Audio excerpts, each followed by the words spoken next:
Okay, we're about to get started, just waiting for the live stream.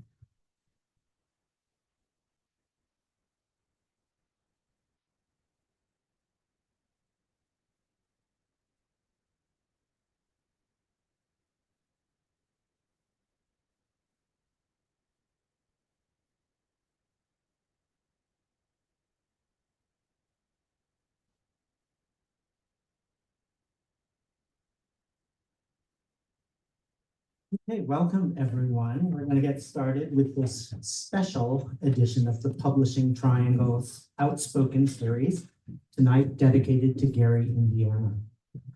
My name is Greg Newton. I'm the co-founder, along with my partner, Donnie Jochum, of the Bureau of General Services Queer Division. Thank you very much. The Bureau is an all-volunteer queer bookstore that has been in existence since 2012 and has been here at the center since 2014. So as an all-volunteer organization, we are dependent on sales and donations to keep this machine operating.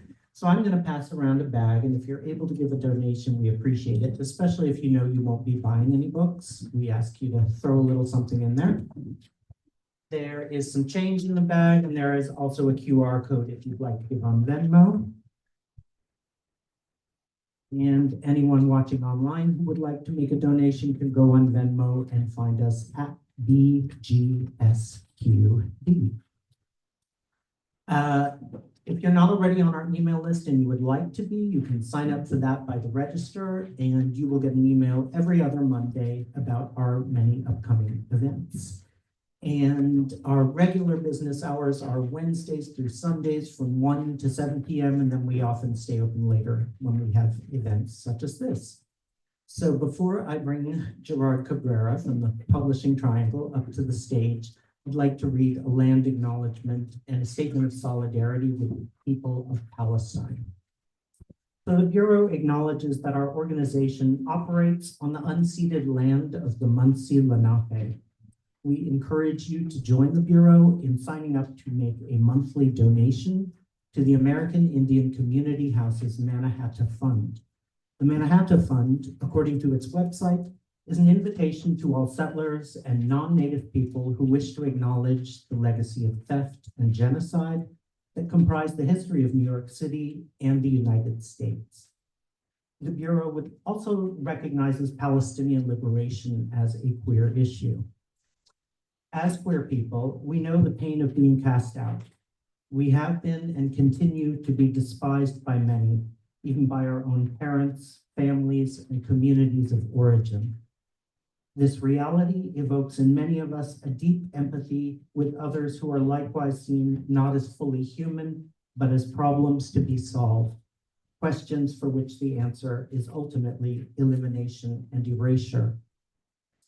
As we watch the ongoing genocide of Palestinians by the State of Israel, carried out with the full support of our government and funded by our tax dollars, we witness the inevitable results of defining a people solely as a threat to the safety and well-being of those deemed inherently worthy of life. This horror compels us to speak out not only against the current bombardment and siege of Gaza by the State of Israel, but against the historical and ongoing violent displacement of Palestinians by Zionists and the conditions of occupation and apartheid under which Palestinians have been forced to live for over 75 years. In our longing for a very different reality, we take inspiration from the words of Jose Esteban Munoz, who wrote, "Queerness is essentially about the rejection of a here and now and an insistence on potentiality or concrete possibility for another world." And that is from Munoz's 2009 book, Cruising Utopia, which we sell here at the Bureau. Mm-hmm.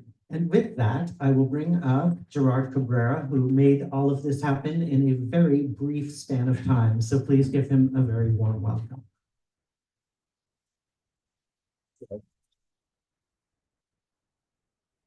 Good evening, and thank you, Greg and Donnie, and thank you to the Bureau for hosting this event on, as Greg said, short notice. I'm Gerard Cabrera, and on behalf of the Publishing Triangle, welcome to our Outspoken series special devoted to the work of Gary, Indiana. In preparing for tonight, I reached out to my friend Michael Bronski. Some of you may know him. And he sent me, which I put on your chair, an early poem of Gary Jane Hoisington's from the Fag Rag Collective, which was a collective of gay men back in the gay liberation days of the 1970s. So his puke poem is there as a little amuse-bouche for you all. And let me tell you how we're going to run this evening. Tonight, you're going to hear from each of our wonderful presenters. It's a sort of a sampler of Gary's work. They'll either read some of his work or tell a story, or they'll do both. They'll read something and maybe read something and maybe read something else. Maybe an email, perhaps, or a MASH note. It'll be fun. Maybe what I'll end with right now is to say, I don't think, and I was talking to Dale about this. I think he would have eschewed, any of this kind of event, and he wouldn't certainly not want to be called a gay writer. But here we are. So without further ado, I am going to introduce our first reader, Toby Hazlitt. Toby Hazlitt is a writer currently living in Berlin. And Toby, I'm not sure what you're going to read, but I'm sure it's going to be good. Thank you, Toby. Hi, thank you for that. And thank you for putting on this event. I assume that everyone can hear and or see me. Yes. And I'm just going to read chapters 1, 2, and 4. They're very short chapters of Do Everything in the Dark, which is one of my favorite Gary books. 1. So people do, as the poet remarked, come here in order to live. Our necropolis with anvils of memory chained to every street and building, every tourist postcard view. All its sunsets and bridges and mutilated dawns. Haunted house of mortal dreams, ectoplasms flickering in obsidian windows. People come here to live, after all. You'd think they were here to die. Well, aren't we all? I will achieve grandeur, proclaimed another poet, but not in this apartment. 2. Last year I lived in Paris. Now I live here more or less. People tell me things. I listen. I watch and wait. I have discovered the junction of lapidary beauty and sublime ugliness known as the spirit of the age. Like stout Cortez or fat Balboa, whose vicious eyes popped wide in wild surmise, however that dumb poem goes. Zeitgeist is a historian's favorite hallucination, a confidence trick, quanta leaping over the specific. Quote, these people lived and died clutching statistically measured expectations to their breasts, delusions wired to their brains by lulls in the convulsions of time, unquote. We miss the big picture because our eyes locked on some whirling dervish in the lower left corner. All of us, except for a few far-thinking individuals, avatars who shift history with their bare hands, starvation protests, atom bombs, religious manias, or the raw will to power. The rest of us were caught by surprise when we woke up buried to our necks in shit. Let's assume, at least, that the big picture isn't a rectangle, a film of watered silk in a frame, or a mastermind's jump cut, but something more like an urn on a mantelpiece. Not everyone gets buried. Some burn. Last spring, an eternity ago, as I passed in front of the Brasserie Lip, a boy hawking Le Monde Économique hollered, Bouche assassiné! Bouche assassiné! Hoping to whip up trade. People going in and out of Lip applauded him. 4. Miles is bitter. Tender sentiments, smooches on his glabrous forehead, Italian vacations, fan letters, good reviews yellowing in a drawer, psychoanalysis, or the diffident kindness of strangers can't bleed out his bitterness. That's finished. The days of masking bitterness are gone. They were gone before I was. Of all the people he had ever known, Miles announced when he was drunk, Tova Finkelstein was the least aware of what she herself was really like, and then he would tell you what she was really like. Pathologically cheap, Tova thought of herself as Lady Bountiful. Callous, rude, unkind to friends and strangers alike, Tova imagined herself generous, warm, friendly, and helpful. Inflexibly petty in her private dealings, Tova insisted on being viewed in the public eye as nobly concerned with the fate of the world, with other people's sufferings, with every conceivable worthy cause. And somehow, out of brainy imperiousness and a magic trunk of flimsy disguises, Tova got herself written about as her mirror described her in fawning magazine articles, even when the journalists knew perfectly well what a self-obsessed monster she was. Tova knew how to work the press better than Benjamin Franklin. I listened to this endlessly. Tova, her monstrosity, the noble poses she struck, the low impulses she dissembled. There were other monsters lurking in Miles's brain, ghosts flickering on midnight stairwells like the evil pretender in a Gothic romance, the gloaming chorus of what I called Miles's two-penny opera. You are too relentless for me, I would tell him. Your desires are too immense. Your frustration exhausts me, and your anger swallows up everything. I can't be with you, I said. I will go mad, I said. And then he howled or sobbed, pleaded, flung a glass against the wall. You wait, he hissed on our last night together. Wait until the world does you in, and then you tell me how relentless I am. All right, I said, I'll wait, I'll see, but I won't wait here in hell with you. Thanks.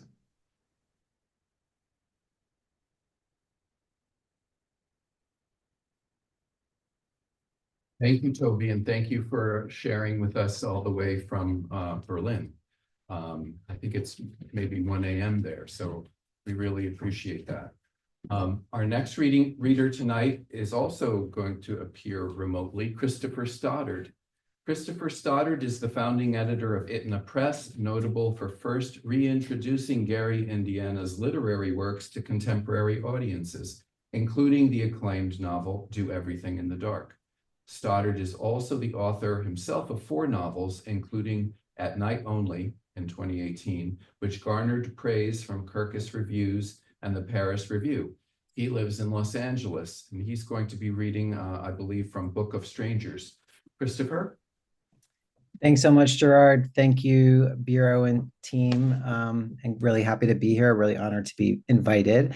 Yes, I will read a piece from his short story collection, which was published through Itna Press called Tiny Fish That Only Want to Kiss.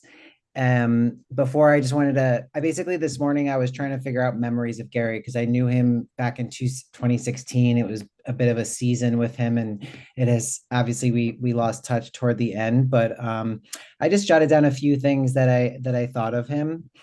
One of which was this book. So this short story collection was me going to his house every other weekend, and he's just handing me a pile of papers because nothing was digital, and I'm sitting there with rudimentary technology trying to scan everything in. He was often mopey. He was very deeply affected by world issues and always missing his lover in Cuba. And so much so actually during the development of this book that he wasn't even interested in naming the book. He asked me to pick a title, which is where we landed in Tiny Fish That Only Want to Kiss. He's like, I don't know, Christopher, you figure it out. Yeah, and I'm sure some of you do as well, but I remember his wet open mouth kisses hello. His walk-up apartment with the bathroom in the hallway, very old school New York. And of course, Lucien, we know he was a big frequenter there. But yeah, that's pretty much it. And I've always think fondly of our time together, and I'm so grateful to have known him for a brief time. So this is an excerpt from Book of Strangers. Sail the ocean, sail the seas. Remember me, remember me. The picture of a puzzle-headed youth fades between your fingers. Salt water discolors the fringe on your satin jacket. A Book of Strangers. I told him I'd take him to America. He showered while I ordered an enormous meal and a bottle of champagne from room service. He came out of the bathroom with a towel wrapped across his hips, and when the waiter left, he dropped it. His prick was long and uncut. He played with it until it stuck straight out. Uptown, he whispered. Ride me higher and up around the tip. After he came, he ate everything on the trolley. He saw the camera on the dresser. Take me, he said, pointing the lens at his genitals. I fell in love when I was out of town, and at first it startled me, upsetting what had become, over 3 years, a managerial attitude towards loneliness. I had worked out of my resignation in such a way that I only felt the dullest sort of longing and the faintest sort of pleasure. For a long time, I'd been able to flirt with people who found me more attractive than I found them, enjoying, in mild form, a reversal of my last romantic relationship, which had involved adoring someone who gave nothing back and took everything. I had learned to be fickle, coquettish, unreliable, late. When the thing took hold, my immediate response was terror. I didn't want to be the one who desires. One night, I made an appointment to meet him at a bar. In spite of my determination not to arrive early, I found myself ordering a gin martini and staring down a digital clock above the cash register, settling into place well in advance so I wouldn't offer any surprises. 10 minutes ticked by, 15, 20. I began feeling hurt and unwanted. I ordered a second martini to dull my disappointment. I'd been stood up. The bartender planted the drink in front of me, setting the stemmed glass down on a cork coaster. The name of the bar was written in red on the coaster. I looked at it. I was in the wrong bar. I paid for the drink. I paid for the drink. I found him in the bar next door, musing over a seltzer. I took advantage of the delay by offering no explanation.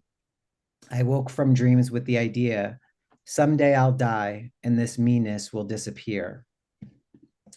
My dreams condensed the world inside a piece of architecture. Often one of my two dead grandmothers appeared, reminding me of my queer, solitary childhood in the seen rooms of that grandmother's house. The hissing of the furnace grating lulled me to sleep in the living room. The oak furniture and the grooves my grandfather carved in the arms of his chair with his thumbnails, arms ending in the shapes of lions' heads, appeared in my mind as if it all still existed. I remembered a white plastic fan in the upstairs parlor, a tiny bottle of strange smelling fluid in a nut bowl piled with odds and ends, a violin shaped knickknack shelf in a corner of the hall between upstairs rooms. I saw my mother's mirrored vanity, its drawers a jumble of powder boxes and perfume bottles. My father lived in a world of silence and helpless anger, raging against fate when he drank, docile and beaten when he didn't. My mother's depression suffused our lives like a color carried on air. The Brazilian mestizo indicated his preferences by laying 2 fingers of his right hand over the first 2 fingers of his left, pointing to himself with the right hand fingers, then pointing at me with the left hand fingers. Hotel security would not let him come to my room. We drove in his tax to a rental whorehouse with a cabana in Boca Chica. He stripped me, then himself. He plunged into me without any foreplay. He pumped for 10 minutes, turned me over on my back, arranged my ankles around his neck, pumped for another 10 minutes, pulled me off the bed, pushed me against the metal bedpost, worked his cock back in and pumped away for 20 minutes, pulled out, threw me back onto the mattress, kneeled over my face, whacked himself off, and shot his sperm into my hair. We dressed. Walked out to the cabana, drank 2 Cuba Libres, and drove back to Boca Grande. A book of strangers. What it means when someone says, I've always loved you. He reached for my hand through the fatal mist of betrayal. He'll never forgive himself for what he did to me, even if I forgive him. A chronic liar, he tells me how time has transformed him. A face in the crowd, but anyone would stop to kiss it. You ask yourself how it is that you can be this impossible thing with its flashing thoughts and private images. How can you still be this thing every morning when you wake while your mind groans? Not again, please, not again. You feel something's cracked open inside you. Somewhere a smile reaches you from across a cloud of soot. Someone says hello, a stranger who will always be a stranger. The TV set over the bar shows men locked together by a single pipe of reddened flesh. Outside, the palms bend beneath the rain. You light a cigarette in the back seat of the cab. The flame glowers pure red through the blue glasses. The box with your heart in it beats irregularly inside your jacket pocket. The taxi will soon become a boat, its taillights rippling in the crimson scoops of tiny waves on the Black River.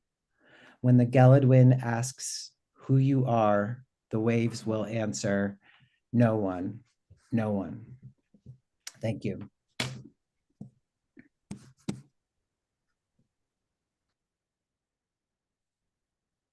Thank you, Christopher. Thank you so much. That was beautiful. Our next reader is Jason Napoli Brooks. He's an award-winning fiction writer and essayist whose work has appeared in various journals, anthologies, and media outlets in the US and abroad. He was the author of the queer spy fiction zine Cock of the Walk from 2011 to 2013, and that is actually currently being translated into Spanish for publication in Mexico. And the multimedia play Soundstage from 2018, directed by Rob Roth and starring Rebecca Hall. With author Jim Freed, he is the co-founder of the long-running reading series Enclave, which took place at various Manhattan nightlife venues from 2006 to 2020. Brooks is currently at work on his serialized novel, Paranoid Lines, the first issue of which will be released in January 2025, just a month from now. So please welcome Jason Napoli Brooks.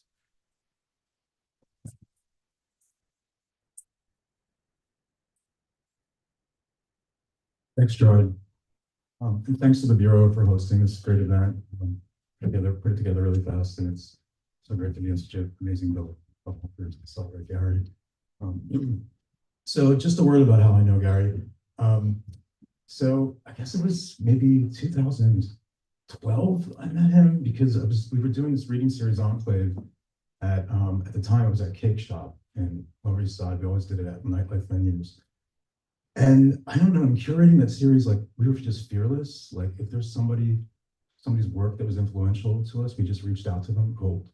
So I found Gary Indiana's email and wrote him, and he wrote me back within like 10 minutes to say, do this. And I was really excited.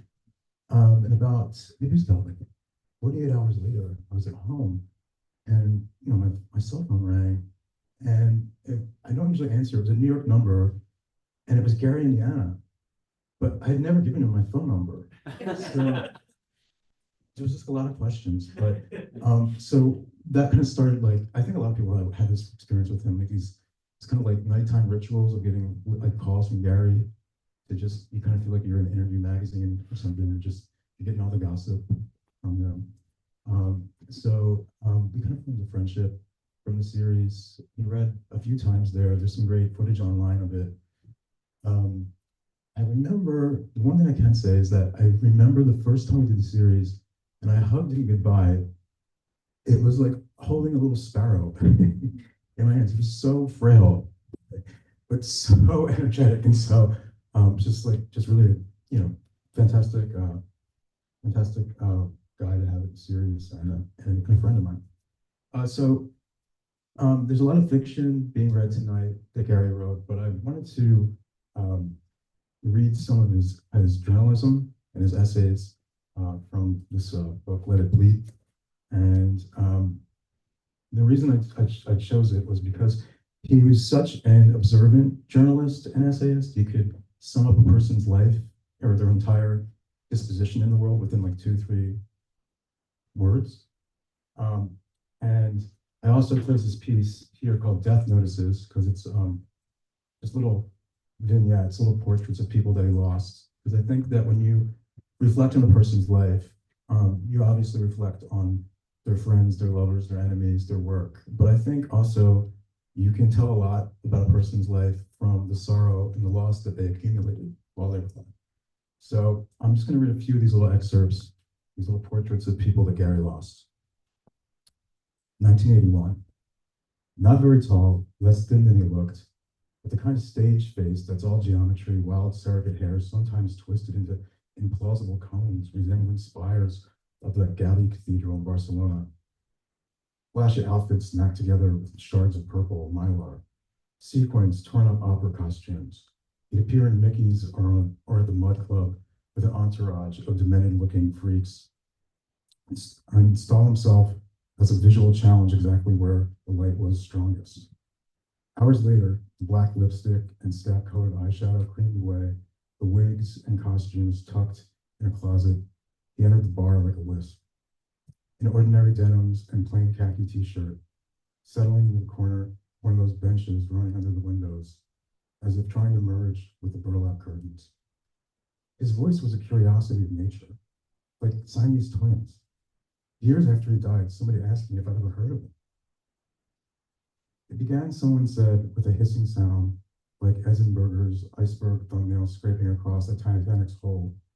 Garish rumors, talk of impossibly grotesque pathology, and as always, in the face of unknown jokes, recounted with a modicum of nervousness, as if the efficacy of jokes in keeping things at arm's length could be assumed in this case, but only wished for with fervor.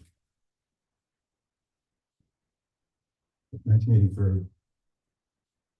He maintained a novelty jewelry company out of a Tribeca loft while raising money for another movie to be based on sadomasochist comic books published in Paris in the 1930s.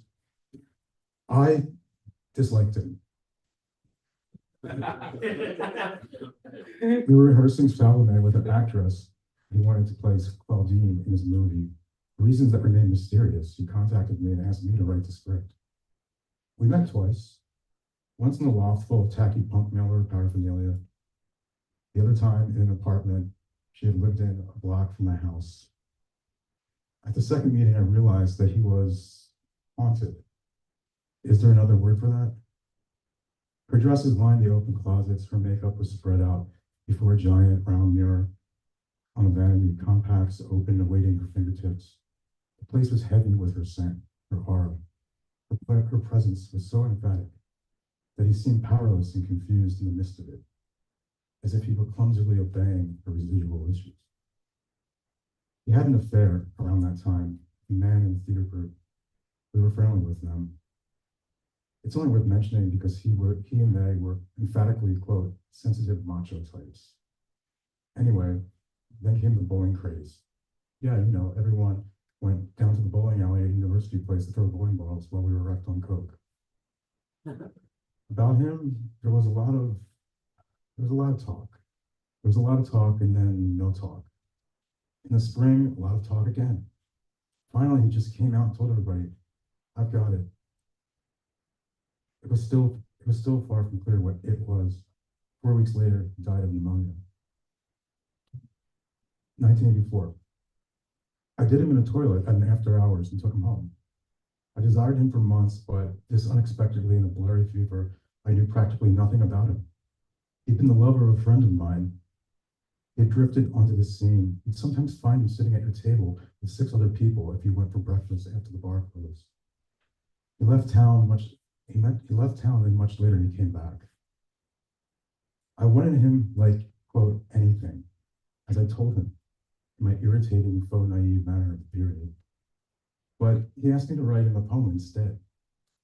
He dropped from sight, sparking the usual true rumors.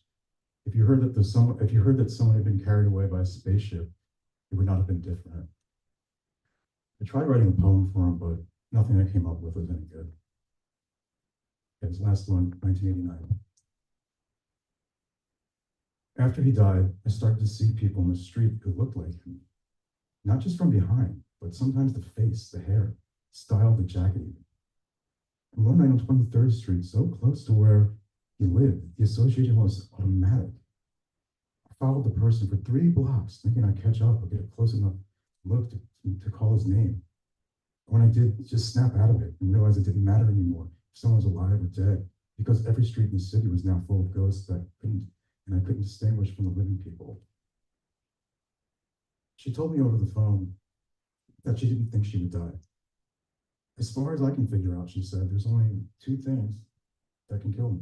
one thing really that would get me, and unless it does, I remembered sitting behind her on a motorbike in the Amalfi Drive, both of us so drunk we could have just driven straight off the cliffs with the tiniest flip of inattention.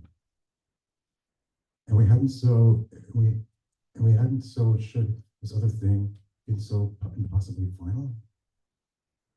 Especially we had pulled ourselves together. We'd grown up by now. We'd started living such responsible lives now. What I mean is this. It would not surprise me if I saw her walking through a crowd on a busy street with a dozen bracelets flashing in her arms, a shattered green pink lipstick, the first words of great exegesis in the nature of cab drivers. Why shouldn't that happen in the city of the dead after all?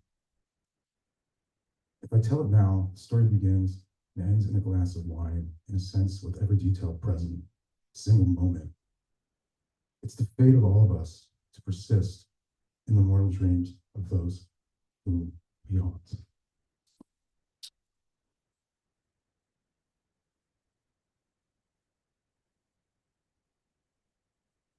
Thank you very much, Jason. Thank you. That was really great. You know, we just had a World AIDS Day event here a few days ago. And this I'm still feeling that spirit with some of the pieces that you read. And I'd also like to just welcome one of our fearless leaders of the Publishing Triangle, Rob Burns, who's standing in the back. Thank you for coming, Rob. All right. Our next reader is Nicole Rudick. Nicole is an author of What Is Now Known Was Once Only Imagined, an autobiography of Nikki de Saint-Phal by Siglio Press, and the editor most recently of Joanna Russ, Novels and Stories, Library of America, and Spiral and Other Stories by Aidan Koch, or Koch, New York Review Comics. Her writing has appeared in the New York Review of Books, Apollo, The New Yorker, The New York Times, and in exhibition catalogs for the Drawing Center, the New Museum, the Museum of Art, Rhode Island School of Design, and Gagosian Gallery. She was managing editor of the Paris Review for nearly a decade, and I believe, unless she's changed her mind, she's going to be reading from Vile Days. And Nicole did warn us that she might to go a little overtime, but I don't think we're going to have a problem with that. Thank you.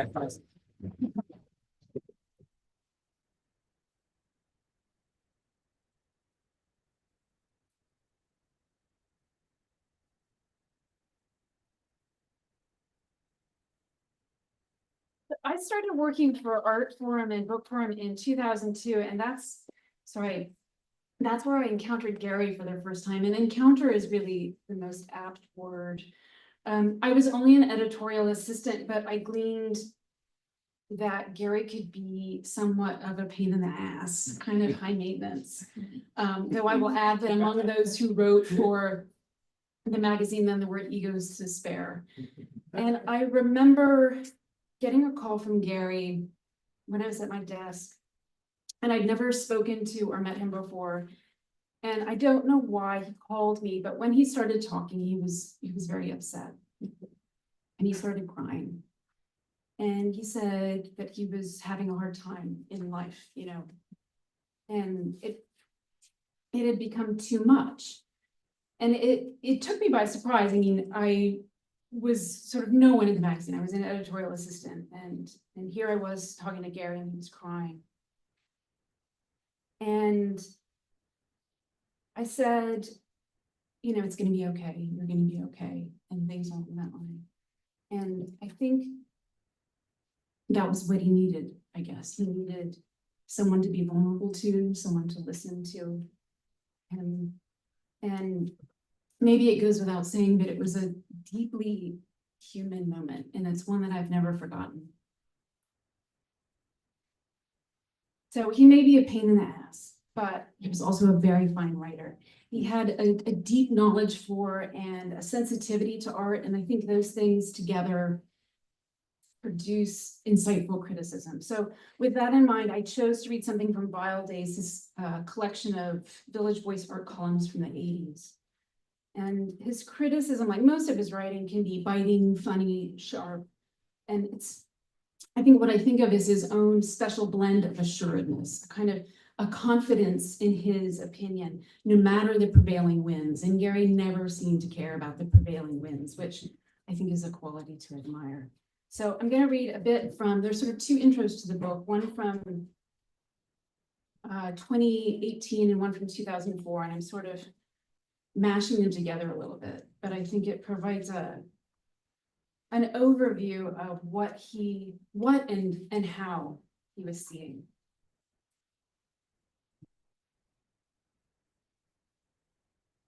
Looking back, I think the ideal audience for the column consisted of people who made art or liked art, but were also interested in the world and what was happening to it. These were Reagan years, quite terrible years. It's astonishing that Reagan has become embalmed in so many people's memories as a benevolent, exemplary president, when in fact he was doddering and policy-wise vicious.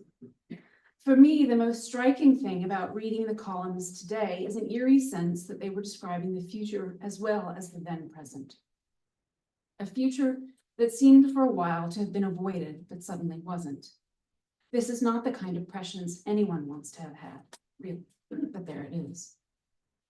There was in the 80s a true state of emergency, the AIDS epidemic, that sparked an arduous, ultimately successful mobilization against the government's indifference and the murderously slow pace of medical research and drug approval. The plague was never far from anyone's mind, and carrying on with ordinary life inside or outside the art world required an almost schizoid degree of compartmentalization.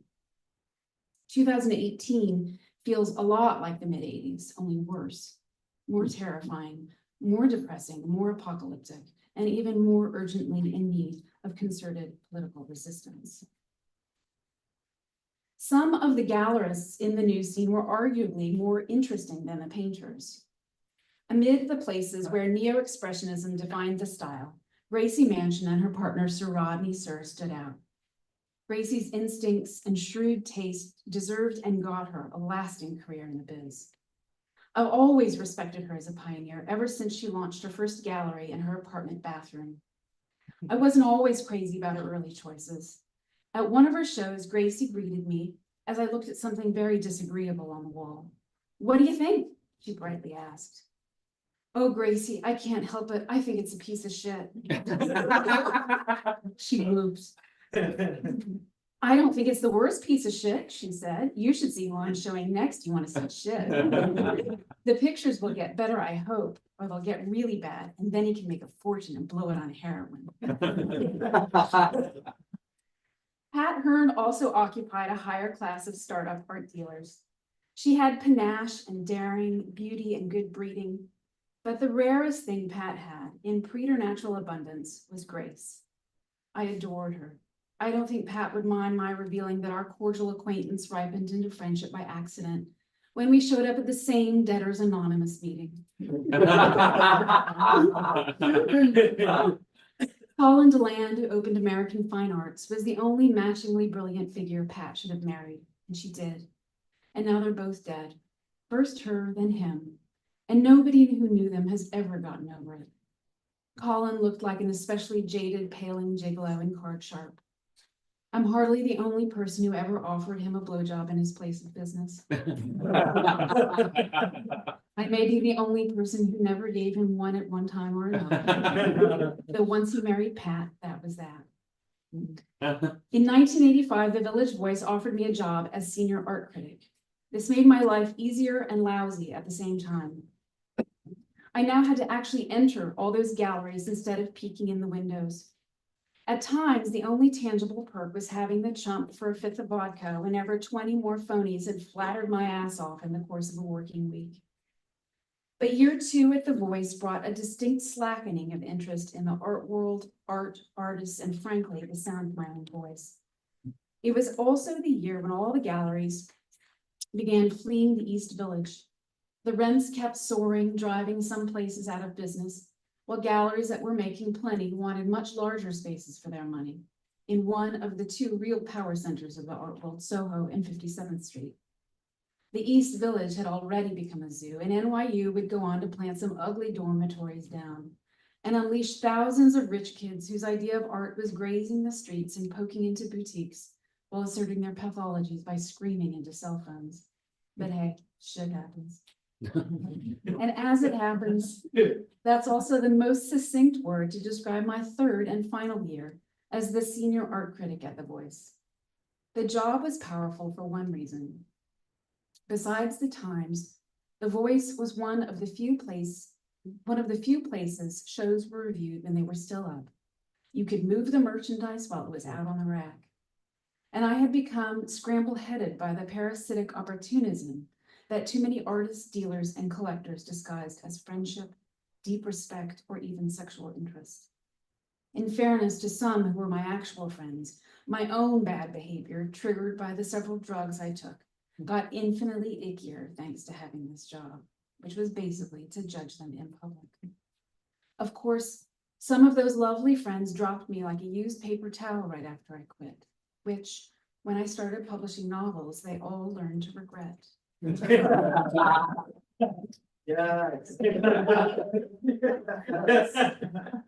I still live in the East Village, but now I live in a luxury neighborhood, thanks mostly to an insignificant hiccup in the long burp of art history that created a seismic shift in the history of New York property values. You knew it was all finished when the methadone clinic moved out. Well, this has left the squalor of my apartment building completely intact, an architectural pedimento of former times. Being able to get a deli delivery at 4 a.m. is among many happy improvements that hiccup left in its echoing wake. I'm not prone to much sentimentality, but you should treasure your own history, however weird it is. William Burroughs once told me, people like us are lucky because every shitty thing that happens to us is just more material. I want to remember the many people I love who are gone and remind myself how much I love the ones who are still here. And I'll let you in on a little secret. If you live long enough, you even get fond of people you thought you hated.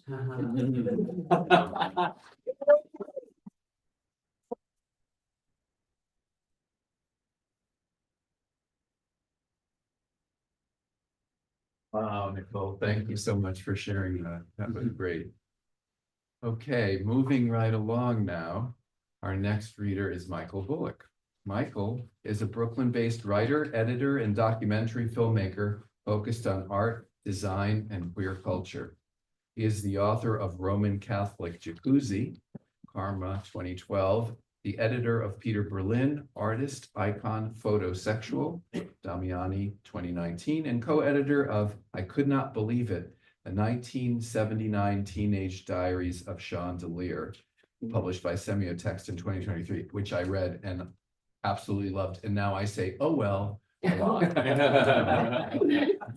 Bullock serves as associate publisher of Pinup and the Whitney Review of New Writing and is a contributing editor to Apartamento. For Pinup, he co-directed Dream Homes, a commissioned work for the Cooper Hewitt's Design Triennial, Making Home, currently on view through August 2025. Michael.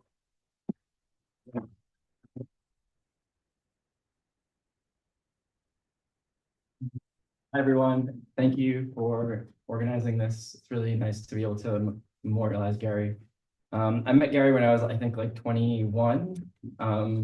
And he kind of like, you know, as he does, became obsessed with me and kind of pushed me into this like emotional support twink place in his life. And, he called every day, maybe for 3 months. And then Dale Peck, who's here, was organizing this all-star kind of reading fundraiser, and Gary was like irate that he wasn't in it. And he through me, like, we negotiated that he joined this reading, and he read this in like this kind of literary pedigree all-star cast. And in that period, he wasn't like kind of a star yet. So he read this poem about Jesus being fucked by the 12 apostles. And then soon after that, he kind of dropped me and I never heard from him again. Until 2023, when I was publishing the Chandelier book, I went to LA and to meet Hedy, the editor of Semiotext, and Gary was staying in LA.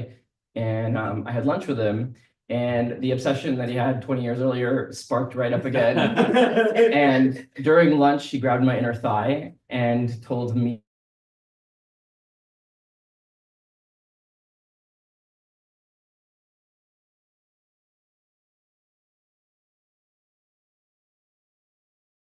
like we need, it's an interview we've always wanted, but we never could get.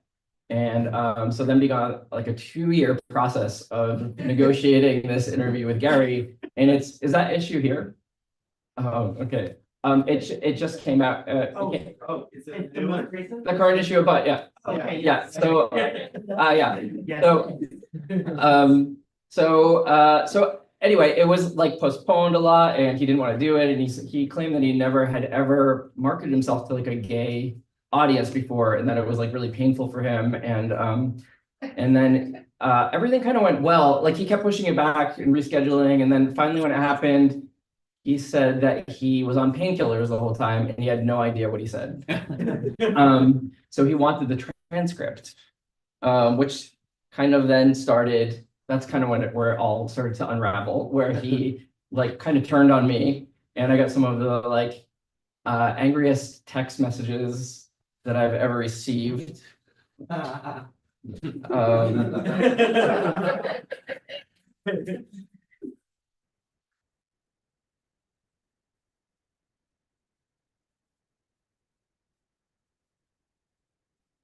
Sorry.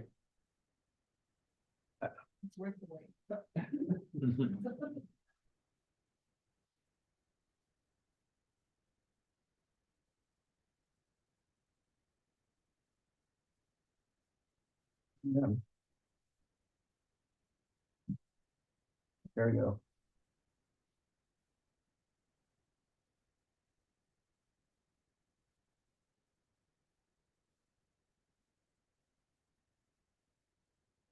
No, I just updated my phone system. I'm sorry, it's not coming out quickly. But anyway, I have other stuff to read you. The premise was that he hated the interview, and his advice to me was to start the edit over again from scratch. And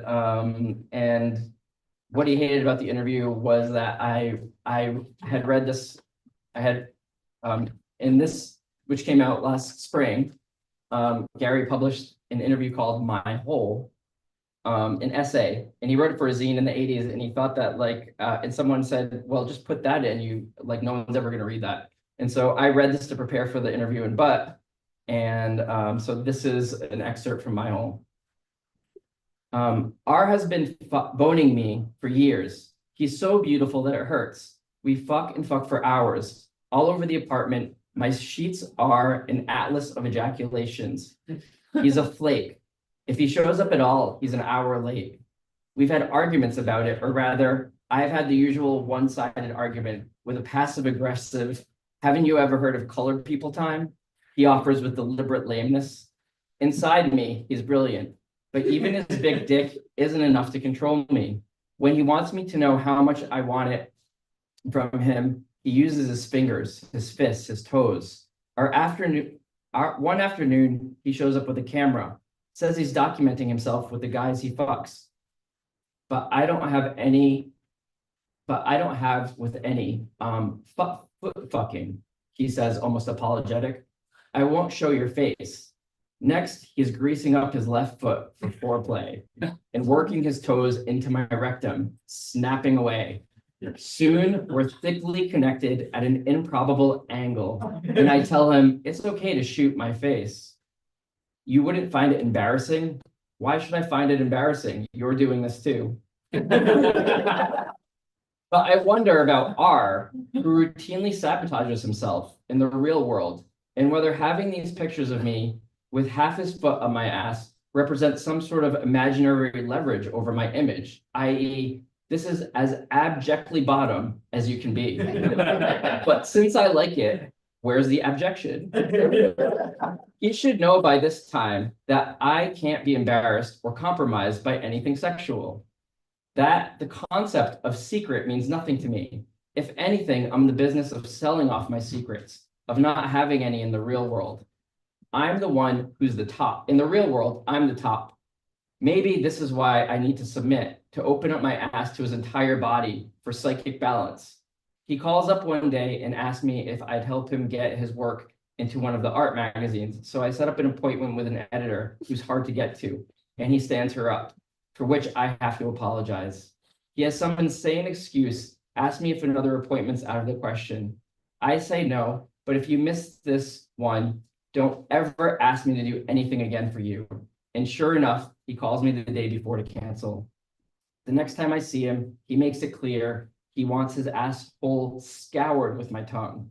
Sits on my face for a half hour, tells me to lick his balls while he shoots cum all over my stomach. Fucking someone in the ass is supposed to be a metaphor for power relations. So it's strange that so many of the most sexually virile people, if viril's the word, are powerless or passive in their dealing with society. I used to drop into Ombre near the parole office in the afternoon to find ex-convicts, guys who'd just done time for armed robbery or assault, but usually just for narcotics possession, who often went all dreamy and wetly masterful when they slid their penis in.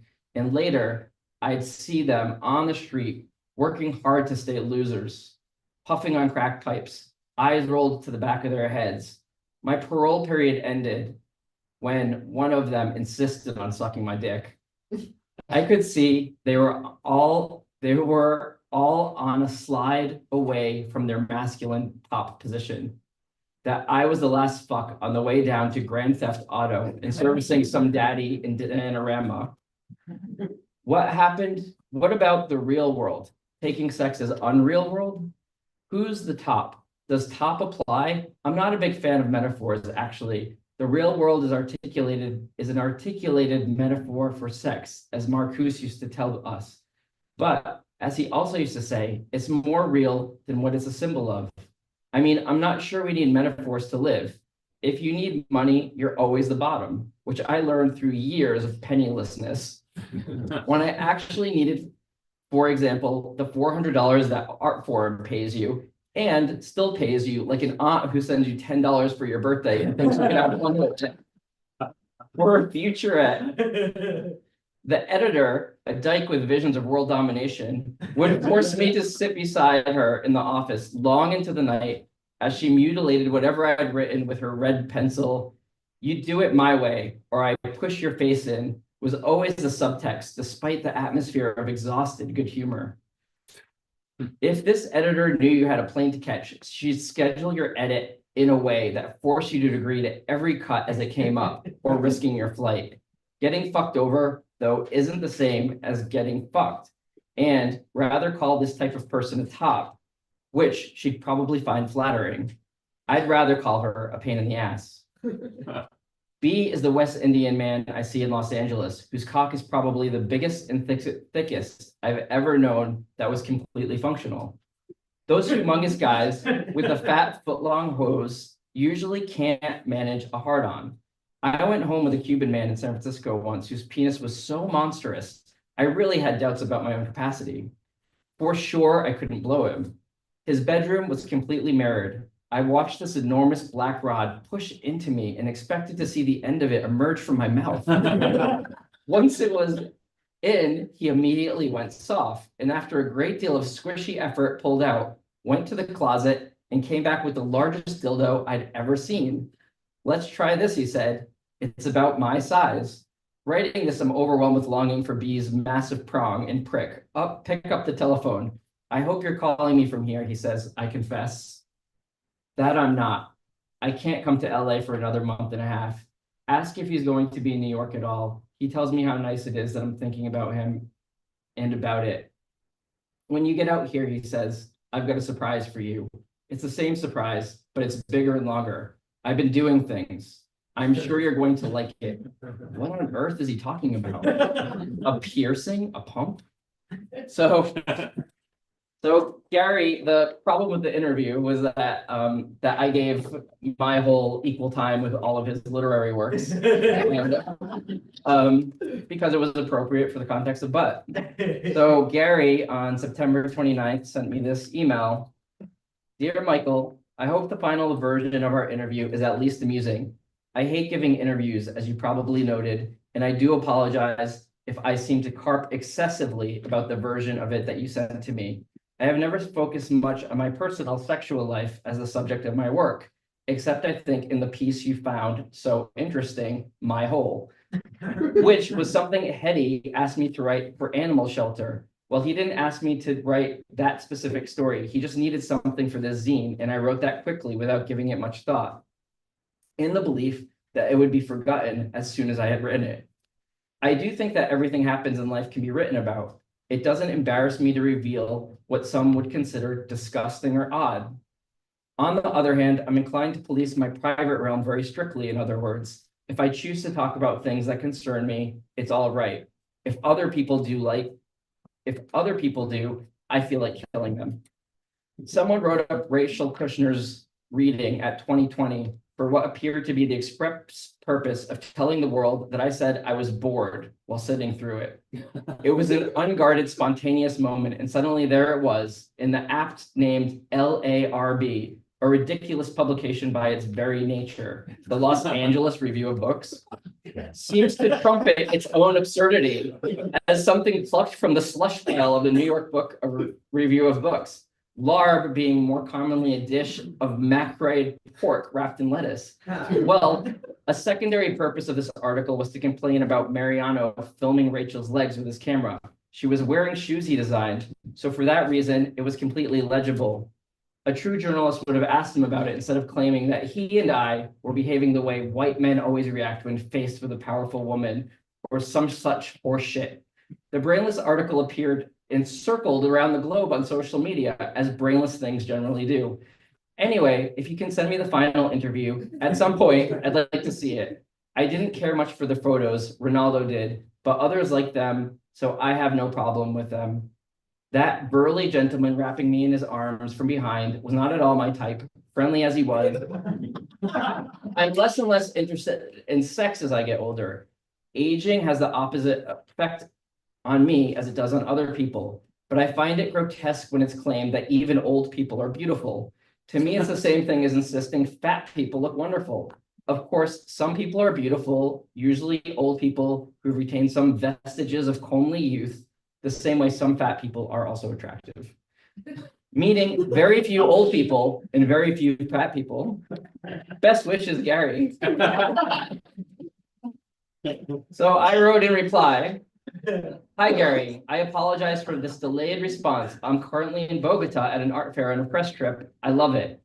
But between the 8:30 a.m. and 10 p.m. press junket, the boys, the cocaine, it's a lot. I need more time here. It's a sexual utopia. It reminds me of your time in Cuba. I appreciate your explanation. I understand now that my hole was fair game. I thought my hole was fair game since it was recently republished. However, I get that sex is not currently and never has been at the center of your work.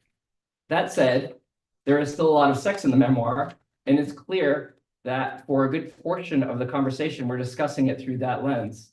I love this interview, and I regret that you dislike it. The gap in our standards is unfortunate. You think it's the worst, and I really believe it's one of the best I've ever done. I started contributing on But when it began in 2001 because I felt I had no place in gay mainstream culture. This project has always aimed to create an honest and interesting discourse about gay life, the kind of authenticity about what our lives really are that you can't find in many places. This interview does just that. I find your frankness and insights inspiring and also quite funny. I'm certain it will get a lot of attention and connect you with a new generation of readers who will understand and adore your work. I will definitely send you the final once I receive it. I know they have accepted your feedback and Hetty's suggestions. Dear Michael, I wonder if the art fair you're at is Artbo. I was invited there a couple years ago, but I wasn't able to go. My health was already starting to go. I was very disappointed not to go, and I would have loved to seen several friends who were there, who all live abroad and whom I don't see very often. Perhaps they are there this year. You should meet them. Please send them my regards. I want you to know that I didn't have any objection to the sexual material in the interview. I just thought it needed more context. So taking up a lot of space about foot fucking or whatever was a bit of a swindle. Anyway, I could be completely wrong about it. I hope you're right and it will get people that don't know me, don't know my work, interested in it. It's a bit hard to clarify to people that being gay has never been the subject of my writing, the way it is, for instance, for Edmund White's work. Homosexuality, of course, permeates the sensibility of my writing. It isn't the subject. It's implicit in everything I do. I've just never manned the barricades and find people like Garth Greenwell or Edmund White blinkered in the grasp of the world's variousness and lack political backbone. Oh well, if people want to exploit their sexual identity, it's their business. I find it tiresome, but then I've never been a careerist, and self-pity as stock in trade strikes me as grotesque. Edmund White's biography of Janae will last. Garth Greenwell will go the way of Edna Ferber. You seem to be having a lot of fun. Latin countries are a lot of fun. The sexual availability of attractive people's a great plus. I miss Cuba. It was great for that and probably still is. I used to go trolling for cock every night for years with my boyfriend. Then he turned religious. You used to steer every phone conversation in the direction of God. Now he's stopped bringing it up, at least. You're not missing a thing in New York. The weather is nice. That's all I can say for it. I'm in the middle of chemotherapy for a second time. I keep wishing my hair would fall out because I really need a haircut. Lots of love, Gary. And then there's one short PS. PS, Michael, by the way, I'm very fond of you. I respect your intelligence and much appreciate your enthusiasm for my work. I didn't mean to denigrate your ability as an interviewer or put down, but a very worthwhile and much needed publication. I have a compulsive inclination to pick on you. I mentioned this to Hetty, who quite brilliantly explained it. We are roughly the same height. In a lifetime of being fearful of people taller than myself, this circumstance provides a rare opportunity to be aggressive towards another male. Of course, I should be mature enough to recognize this and resist this temptation and bait and needle you. As soon as Hetty told me this, I saw the simple truth of it, and I'm very sorry. And that was his last email to me.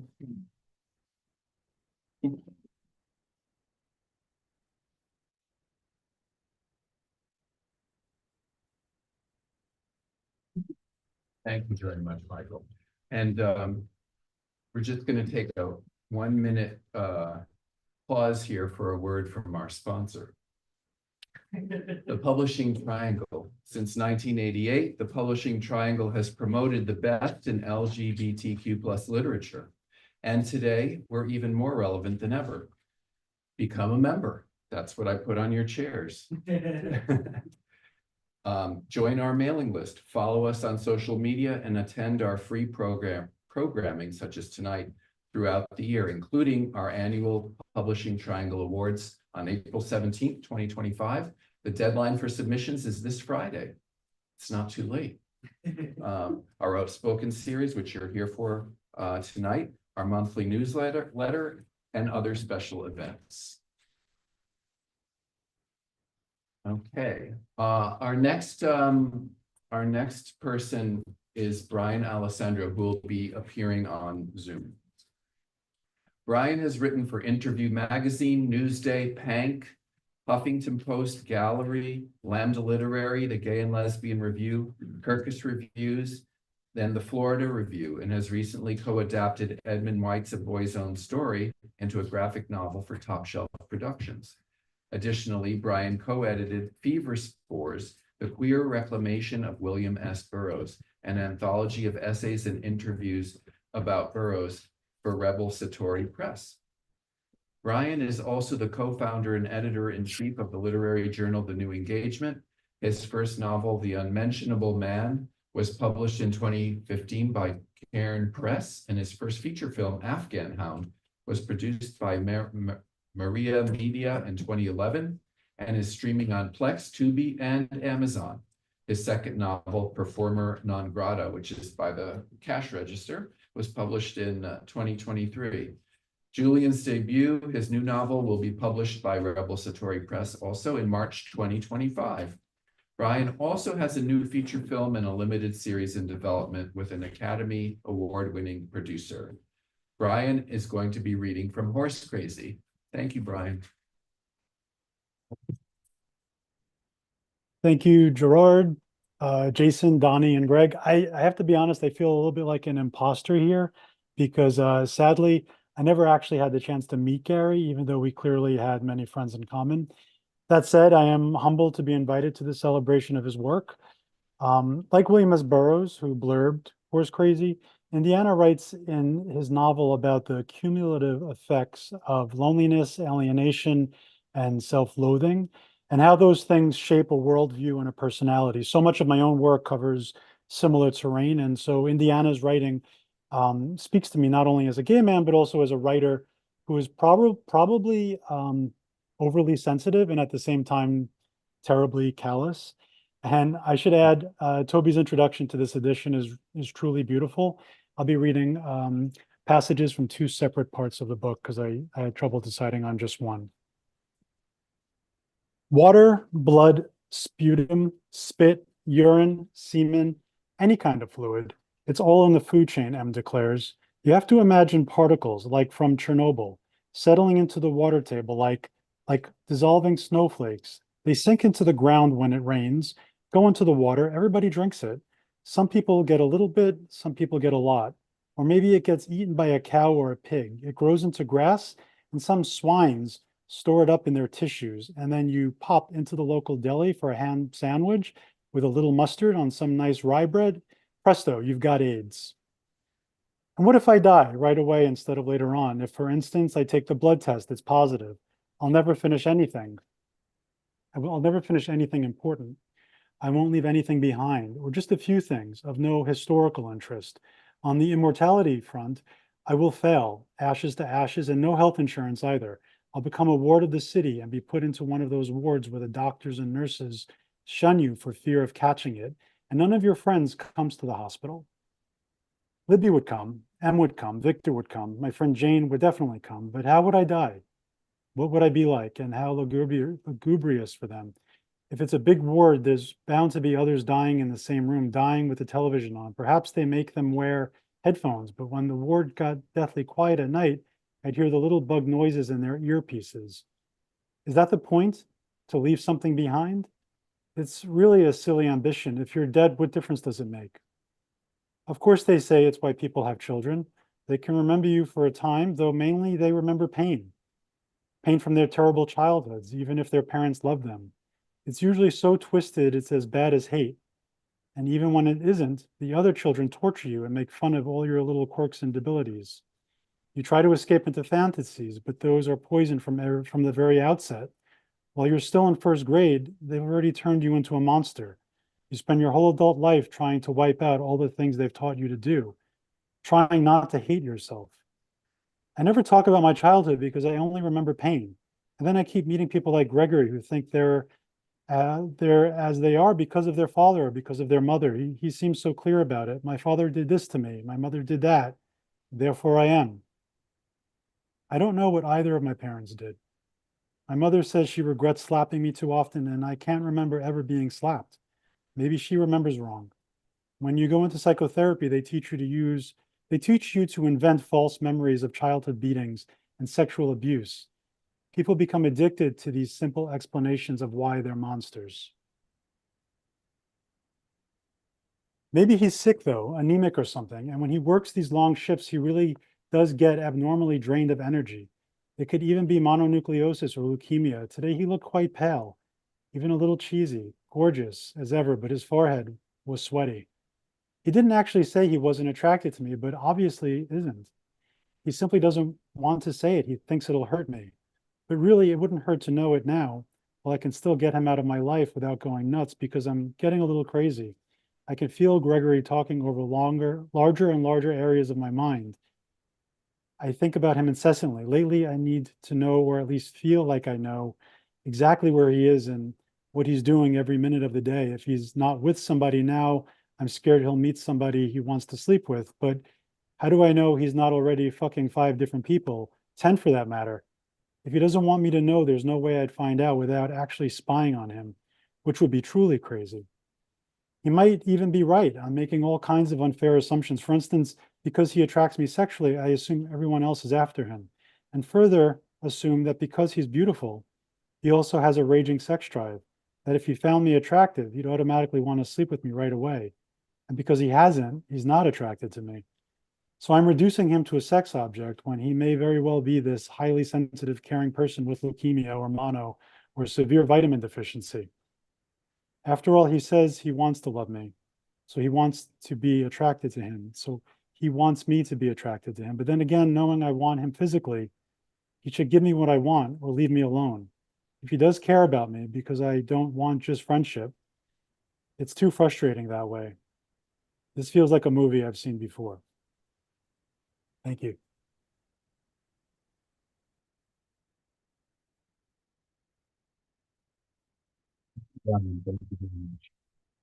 Okay, our next presenter reader is Sam McInnes. Sam McInnes is an artist in New York and Connecticut. His paintings have been exhibited widely, both stateside and abroad. His work has been written about everywhere, including an art forum cover story penned by Gary, Indiana in 2019. McInnes's painting, Chrysanthemums After Fantin Latour, graces the cover of Indiana's novel Depraved Indifference, reissued by Semiotext in 2020.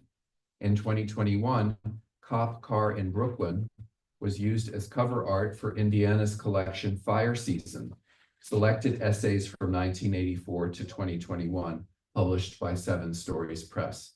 The two men were close friends. Sam is going to be reading from Do Everything in the Dark. Welcome, Sam.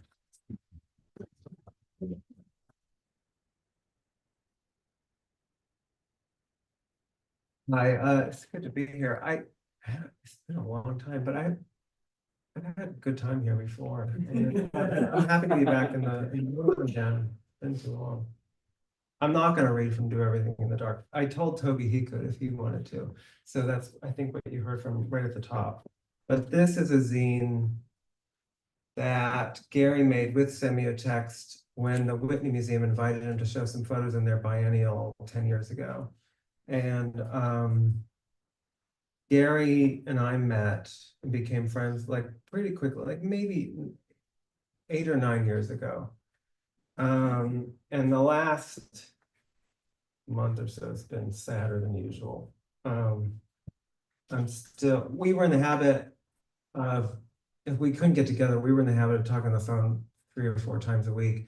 But then if he was in a good mood and good health, we like to have lunch or dinner, and failing that, I would go up to his apartment and we talk coffee together and shoot the shit. And he would show me things and I would show him things that we were interested in or reading or watching, et cetera, just like friends do. And I'm trying to put my thoughts together since he's gone, and it's hard work. It'll take a little bit of time. But the title of this zine, he titled it, I'm assuming. He lifted it. He didn't write this. It was called A Significant Loss of Human Life, which is a cliche sometimes used by the government to describe casualties of war. And it also, maybe I picked this up again because it's a great way to describe Gary's passing, which is significant to me and probably to anyone else who reads books. You should read all of them because they're all great. The thing I like about this, it's only 35 pages long, and it begins, I think a lot of it were emails that he wrote to his correspondents at the time, polished, of course, for publication. And this would have been around the time that he was probably writing or finishing his memoir, which I Can Give You Anything But Love, which introduced him as a figure to a lot of people my age who had not been aware of him during the 90s, of course, or 80s even. I'm only 40 years old. So the idea though, what I love about this is that it starts out with descriptions of his life, and then at the end turns itself into complete diagnostic for what it is about contemporary life that makes us so miserable. And I think it encapsulates in its small way, encapsulates the power of his achievement as a writer, going from real gay life and then extending into like a really sharp, philosophically minded diagnosis of why we're all so dissatisfied. And he and I have that in common. We weren't cynical, we were just pessimistic. And I miss him a lot. Okay. So I'll start, he's writing from a desk or from a table in Cuba, and then I'm going to skip right to the end and just read a few pages when he really gets into it. Okay. Excuse me. When New York ruins my day, I think about this terrace. I imagine myself sitting here at this round glass table that easily seats 12. I'm not sure we have that many chairs in the flat, but I could borrow some from a neighbor. I picture the zebra plants and majesty palms and terracotta tubs that line the terrace. I visualize Nada rolling up the grimy red and white awning with the hand crank dangling from the awning brace, or unrolling it when the sun's blazing. I hear the elevator thubbing to a stop at this floor, the cheap plastic telephone's faint, infrequent ring.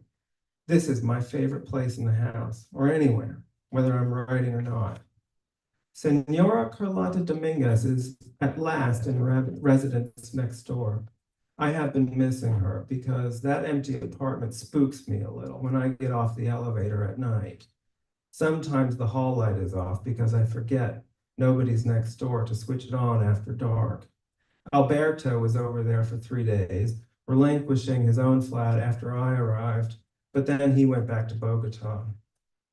Senora Carlota Dominguez is a tiny, avid vamp of 68 who looks like an Andalusian grandmother, which she is, also Alberto's maternal aunt.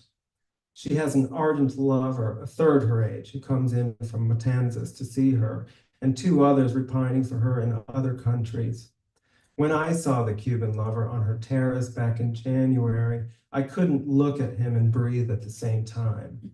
This proves there should always be hope.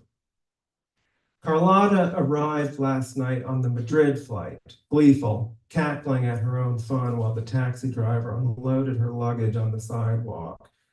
I was on the terrace, smoking and drinking rum colas in the dark with Brayon Lazara Silva from Artemisa province. Brayon Lazara Silva sent me a note via cocktail waitress in Las Vegas club a week ago. The message was so funny and blunt, I had to spend the night with him. We got very drunk first. We got very drunk again last night. Senora Carlota Dominguez was in such an effervescent mood that she came over and got drunk with us also. Carlotta is peering over the edge of her terrace as I write this, smiling at passing birds, the trees, the clouds. She casts a pointed glance down at voices rising from the entrada, shaking her dyed onyx curls. She waves at me and cocks an ear at a burst of laughter below. Often we communicate by making faces. Her expression says that the workers swarming in and out are predictably taking their sweet time with the repairs. It's obvious at a glance. But it's not unpleasant having them around. It makes a change, so why be bothered? We both remember the elevator going out for a month after the rains last spring. The dilatory cosmetic work underway is comparatively painless. Neither of us enjoys climbing the back stairs. The lights in the stairwell short out all the time, and for her, it's a real physical ordeal. If I am not mistaken, 2 house painters are currently planted on the stoop and plan on dawdling there until the rest of their crew arrives, which could be any time between now and next Tuesday. It's a state job. They're paid whether they show up for it or not.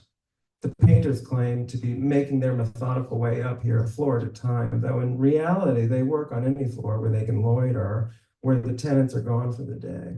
It's wise to keep an eye on them when they're in your apartment. Nobody cares if they slack off, but they might pilfer something if given the opportunity. They're repainting terrace ceilings and other surfaces damaged in last month's 4-week deluge. They're also giving the stairwell terra incognita since the elevator got repaired, a fresh coat, and have turned that into festive picnic grounds. One of the painters has his eye on me. A few days ago, he tapped on the back door and asked Nada for a cup of coffee. I focused his fuzzy form across the salon once he stepped inside, furtively checking him out while he stood in the kitchen drinking it. Down here, fascination with male beauty impedes my progress.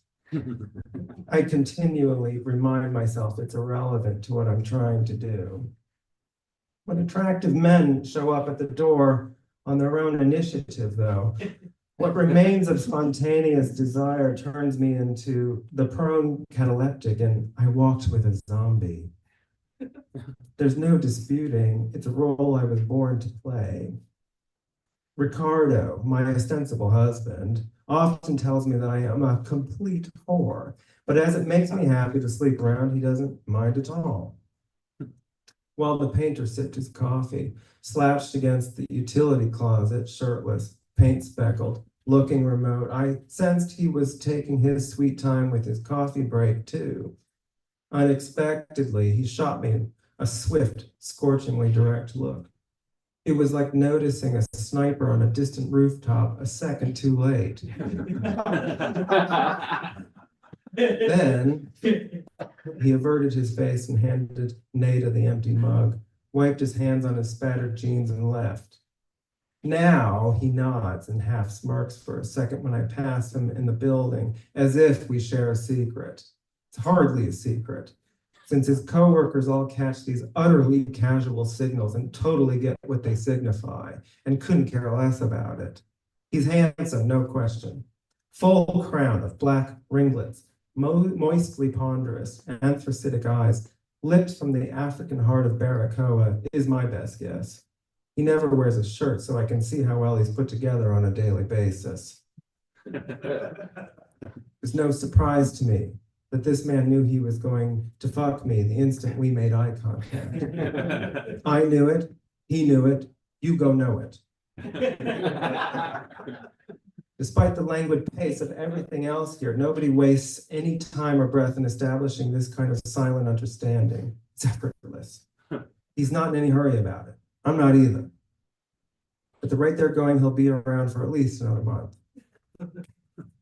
And then quickly now, sorry. After Mao, Hitler, and Stalin, the most we can say about utopia is that our species isn't likely to survive long enough to see any such thing. The kind of material inequity that exists today in the United States and other industrialized countries inevitably produces violent class warfare and revolution. It's exactly here that terrorism and the surveillance state have entered an unholy collaboration on behalf of the status quo.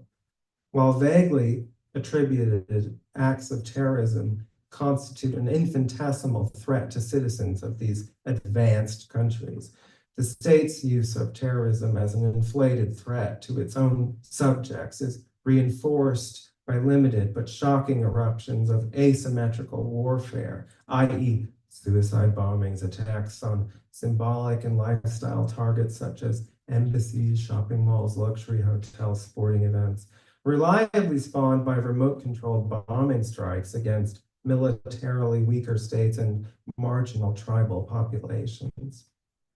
You mentioned the odd variety of our many failed utopias, the perfectibility of society being the positive version of all this, to which we are bound to have diverging degrees of sympathy as you have children, even grandchildren. And The world they will occupy when you're gone exists for you more concretely, if one can say this, than it does for me.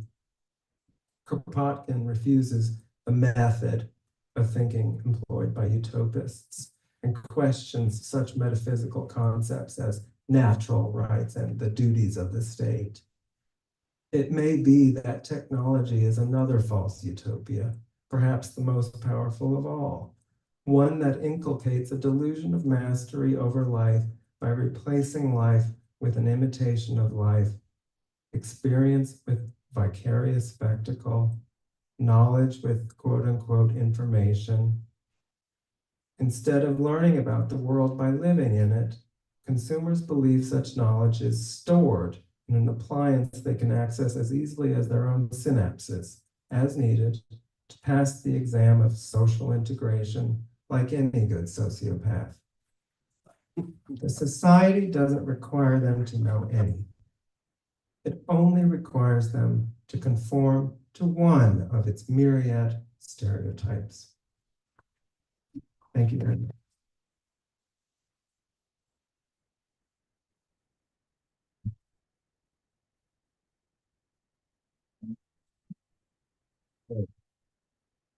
Our penultimate reader tonight is Christopher Ballin.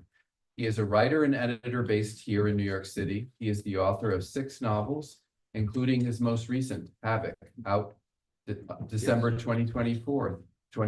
This month from Hartford.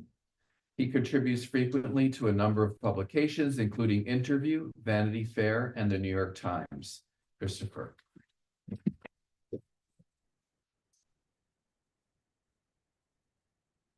Thank you so much.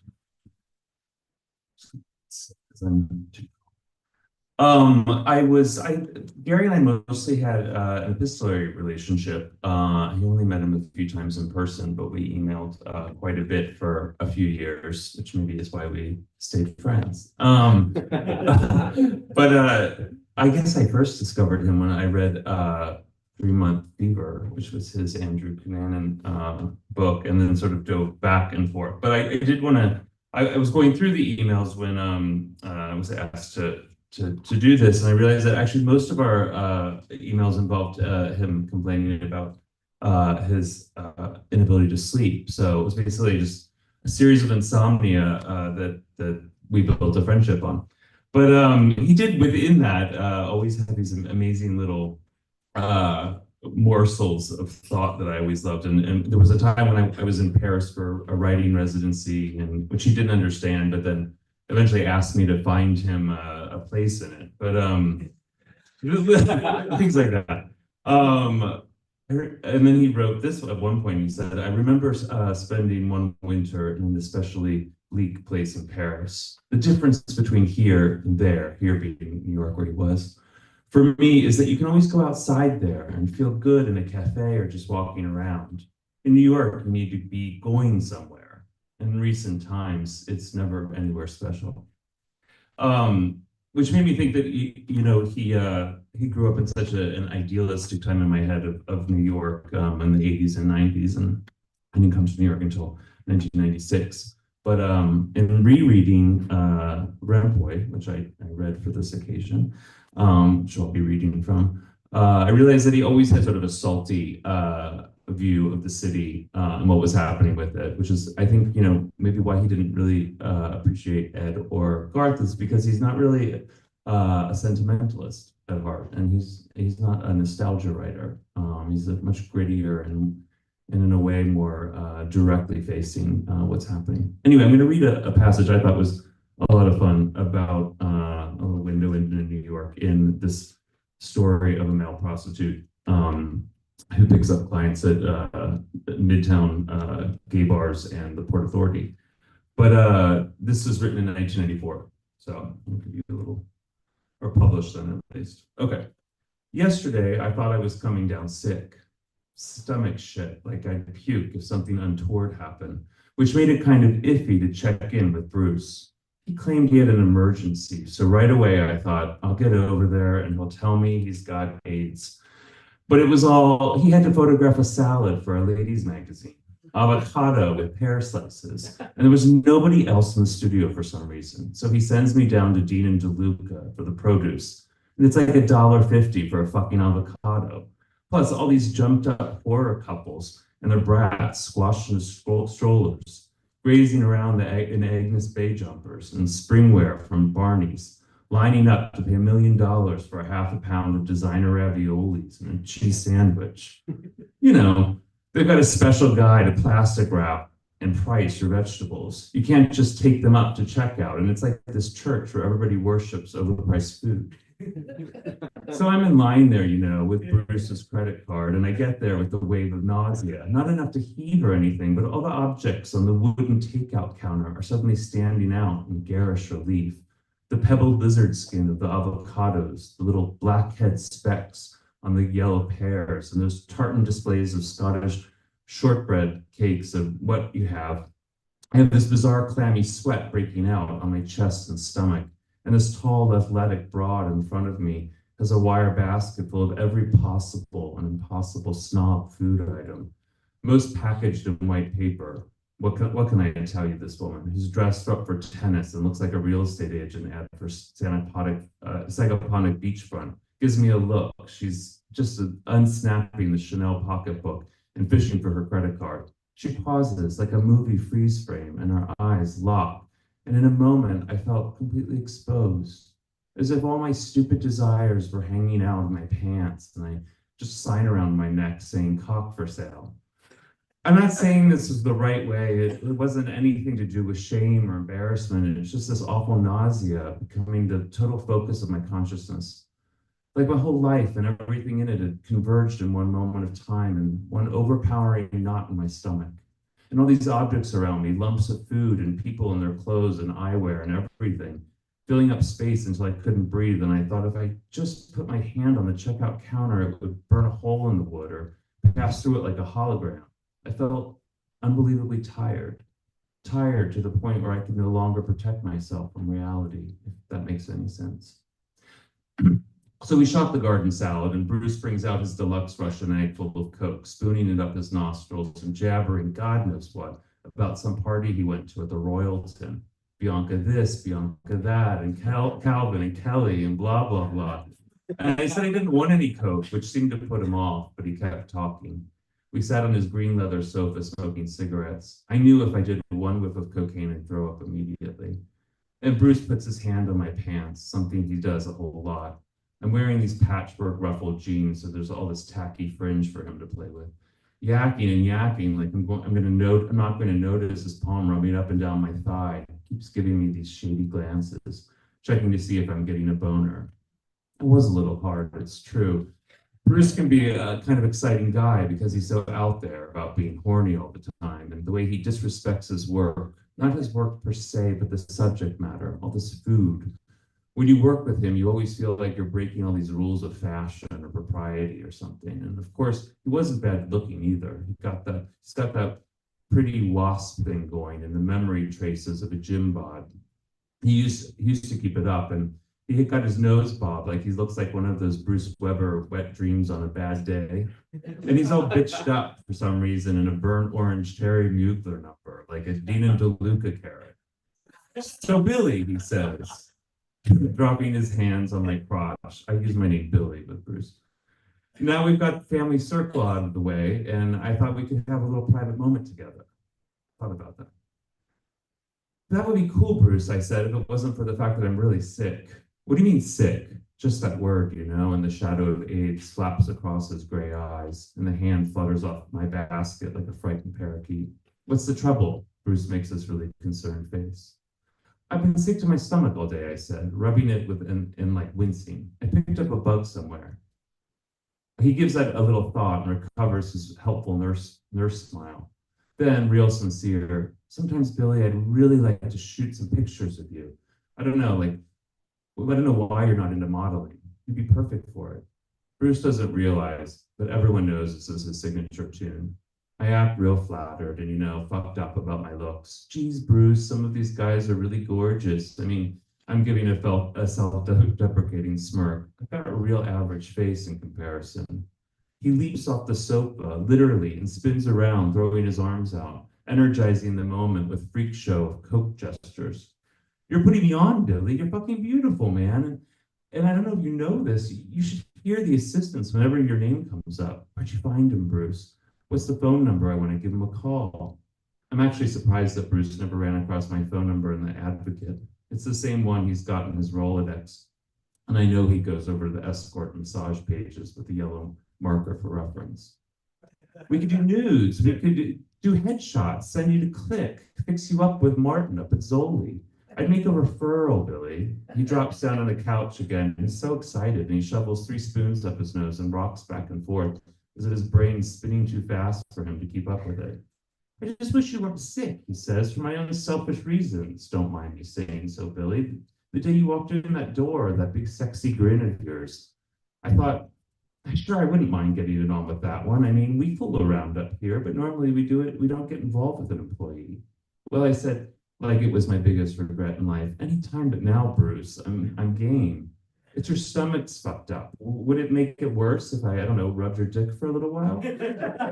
Bruce turns real soft and romantic, which is like him at all, and a little scary, like most hard people when they're trying to be nice. Like I can't see that he's been thinking about this for a long time and just decided today was the day he's gonna bone me. Fuck the condition that I'm in. And that's when he's alone in the studio. That's why he's alone in the studio. Bruce is one of those rich queens who's always had a house on Fire Island and a bevy of mannequins and jewelry designers dropping in for Sunday brunch. That type of disco queen shaping into a clone. And in Bruce's case, into a heavy M who likes to live in the all-queer world, more or less. All that moment I could see him brimming over with these artificial emotions that would dissolve without a trace as soon as he's had what he wanted. It's kind of an old-fashioned way for queers to relate to each other, but Bruce has never given up on the 70s somehow. I figured I had to be diplomatic. He's such a drama queen. I even thought about pulling it out, letting him chow down so I wouldn't have to keep talking to him. But then the nausea kicked in and I had to fight for the toilet and brought everything up I'd eaten all day. I'm wondering, what the fuck did I eat? And Bruce is standing over me making sympathetic noises, but all calculating that I'm not using him for his condition. He's got a cocktail party at 5. He's wondering who else he can beat for the fast bang. I got out of there, but first we had to make a bunch of wounded bird noises at each other, like we'd had this wonderful talk and become much closer than we'd been before. I acted like I'd seen Bruce's vulnerable human side for the first time and come to realize what a truly majestic guy he really was. And he had this "don't thank me, that's just the way I am" thing on his face. At least I felt better having puked. I thought I'd go crash at home and recover, or maybe read the Dennis Cooper book I bought a few weeks ago. But the cab, I changed my mind and told the driver to zip up to 42nd and 8th Avenue.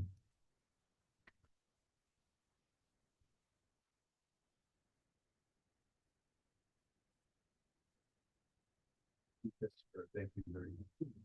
Okay, our final reader of tonight is Dale Peck.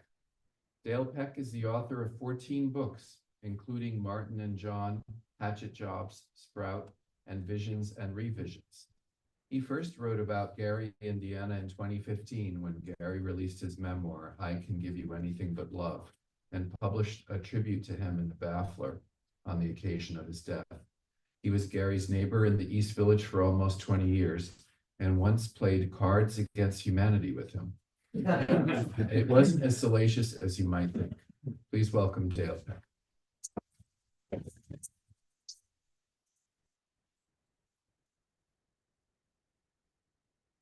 Hi, thank you, everyone. Thank you especially to Publishing Triangle for putting this together and for everyone for coming out and all that. I've been trying to think of things to say about Gary, but I think I'm in absolute and utter denial that he's dead. And although I did know him for very long, you know, it was an odd friendship with Gary, I think, in that we never once had a falling out. He never once yelled at me. I never once saw him drunk, even though we used to go out drinking on a fairly regular basis.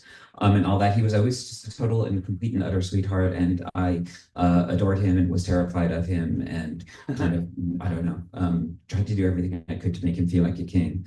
I was going to read from a story published in Scar Tissue called Sodomy, but it was the first thing of Gary's that I ever read. It's one of the reasons why I fell in love with him. It's one of the things that I think was really instrumental to me in teaching me how to write about sex. But there has been a lot of reading about sex tonight, and Gary's totally lying when he says that sex is not a major part of his work. As this reading showed. So if it's not too self-indulgent, would people mind if I read my remembrance or tribute to Gary instead? It's not particularly long, and maybe we'll say more about what I think about him more articulately. And I've never read from my phone before, so we'll see how this goes. Thanks that Bathler says this one's free. It's exciting. So, yes. Of course, everything he ever told us was a lie. As a homosexual in the 50s and 60s, he learned early to hide the truth about himself. And of course, he always told the truth. He couldn't help it. And yes, the difference between truth and falseness mattered to him, perhaps more than any other artist of his generation. But that didn't mean he troubled himself about it in his art. Public speech acts are, above all, performances, elaborate sleights of hand in which the target is the audience's mind. The writer, actor, photographer, filmmaker, and Gary was all of them, worms their way into our heads for the sake of replacing material reality with the fantasy of it. Let phenomenologists and existentialists trouble themselves over tragedies of perception, missed or otherwise. Gary was a New England moralist caught between Jonathan Edwards' fire and brimstone and Emerson's methodical transcendentalism. An egomaniac, definitely, guilt-ridden, probably, an emotional black hole prone to rejecting anyone who showed him love, sadly, a Dimsdale on the scaffold, compelled to confess over and over until someone heard. When you don't give a damn about the fate of the soul, however, the focus shrinks, and in the absence of a universally agreed upon concept of the good, the judgments become relative. Rather than measure humanity's inadequacies with a Puritan yardstick that was as much paddle as ruler, Gary concerned himself with marginal acts of succor and relative failings, usually among a group of morally compromised, cloistered actors, lovers and love objects, criminals and the people they transgress, artists and the audience they seduce. The backdrop was a Western culture whose baseline attribute was corruption and whose MO was greed. And what's new about that? Nothing, but also everything, which is to say, Gary had no apocalyptic/apotheotic conception of the times he lived in. Unlike the postmodernists and the posturing intellectual cabal who succeeded them, he didn't need to pretend that the present moment was a historical nadir, the Netepeus ultra of politics or art or philosophy, just because he was living through it. But as a materialist who always brought things back to the body, its capacity for pleasure and pain, its ability to impress itself on the external world, but above all, its transitory nature, its temporariness, he invested his intellectual and imaginative energy in lived experiences unique to our time, whether they were frontiers lost to history, absence as defining trait, or sensations only recently made possible through chemical or technological innovation, the shared solipsisms of altered states and virtual realities. The only absolute was relativity. It all depends. That kind of thinking can drive you crazy after a while, or if not you, then the people who have to put up with your bullshit. I'm talking about the tension between self-presentation as confession and misdirection. Caitlyn Jenner's athletic prowess as the fleshly shield for the woman she hid for 65 years, as well as the muscular embodiment of a truly monstrous ego. Or Joan Didion's almost pathological insistence on her physical and emotional ineffectualness as the engine of one remarkable accomplishment after another. If the latter is true, it stands to reason that the former must be false, but in order for the latter to be true, the former must be as well, which renders the latter impossible. Art as the false made true through misrepresentation. This is not me, but it's me. Any working artist realizes pretty quick that the self, the artist, or the body bearing the artist's name is the lens through which an individual's subjectivity becomes comprehensible to a mass audience, and they neglect that construct at their own peril or the works. But these artifices of personhood inevitably mislead the reader into thinking they have an understanding of, or even a relationship with the artist. Shakespeare, Pynchon, Ferrante, anyone with the last name Ferrante, it happens to everyone who publishes. challenges, maybe because the rational part of readers' minds needs a quantitative link between the real world and the imagined alternatives they spend so much time in, or maybe readers just need to circumscribe those limitless universes before, like Borges' clone, they encroach too far on reality. The defense against art is almost always an attack on the artist, which in Gary's case led him to reposition himself vis-a-vis his audience over and over, if not to keep us guessing, then at least to keep us at bay. The media changed or the focus within them, his body or costume images of it, or a cloak made of words. Romana Clay yielded to true crime, reportage to memoir. When all else fails, throw up a picture of a penis, preferably erect, preferably not white. The mirror becomes a window, becomes a shard of glass that slashes and stabs. We think it's cutting him when actually it's cutting us. He thinks he's cutting us when actually he's dissecting himself, serving himself up one piece at a time. We might rationalize this as a democratic gesture, aesthetic purity, or I don't know, karma. But if it is, it's less a balancing act than the revelation of the violence inherent in any push toward equality or consensus, the neuroses born of the social compact. Lop off a few inches from the top, a few feet from the bottom, and we'll finally all be the same.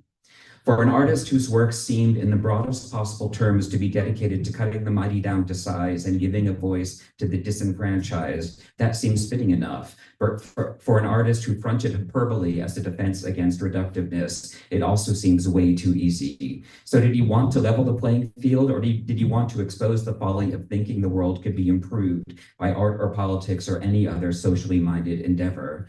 Or could it, again, be both? The only way some people can abide freedom, their own as well as others, is by exposing it as fantasy, utopia, an impossible state in the geopolitical as well as psychological sense of the word, a nowhere place where no one can live, but we're all still looking for it. I can't go on, I'll go on. He went on.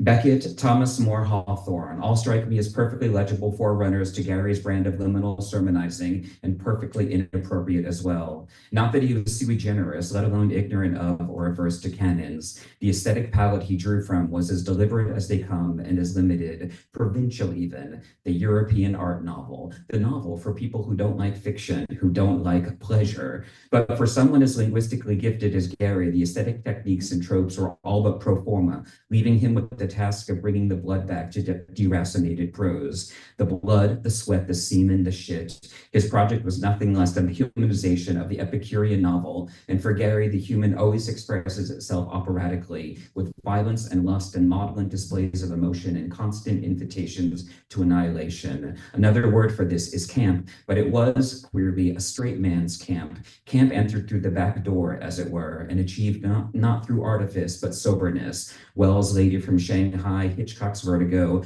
Anderson's Rushmore. Perhaps he wanted to shake us from our torpor, or perhaps he could only appreciate life when it was on the verge of being lost. But the tension thrown in his writing, restoring a palette art form to what it had set out to be a half-century earlier, a radical record of the human condition, not just mind, but brain, body, whose material continuity is as indisputable as its inability to perceive itself accurately or honestly. So, the only way he could tell us about ourselves was by talking about himself, and the only way he could tell us about himself was by talking about anything but.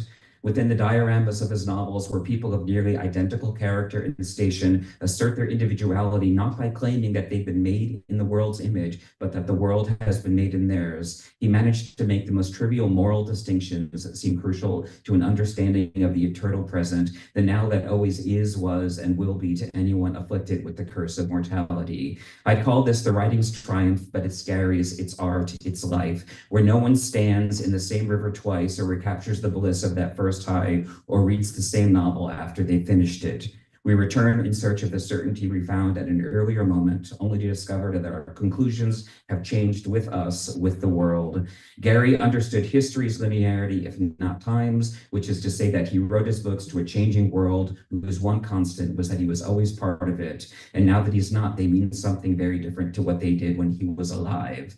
I have secrets, he said when, about 15 years ago, I asked him if I could write his biography, but only now am I realizing that he was speaking of his art as much as his life. I suspect I'll spend the rest of mine trying to figure out what he wanted to hide or wanted to say.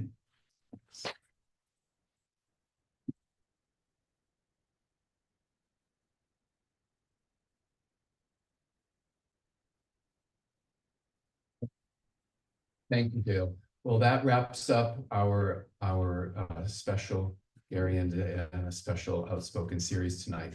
Thank you all to all the readers and to all the audience and internet land and here at the Bureau of General Services, Queer Division. And have a great night and come back to more events and take your flyers with you and become a member of the Publishing Triangle. Thank you.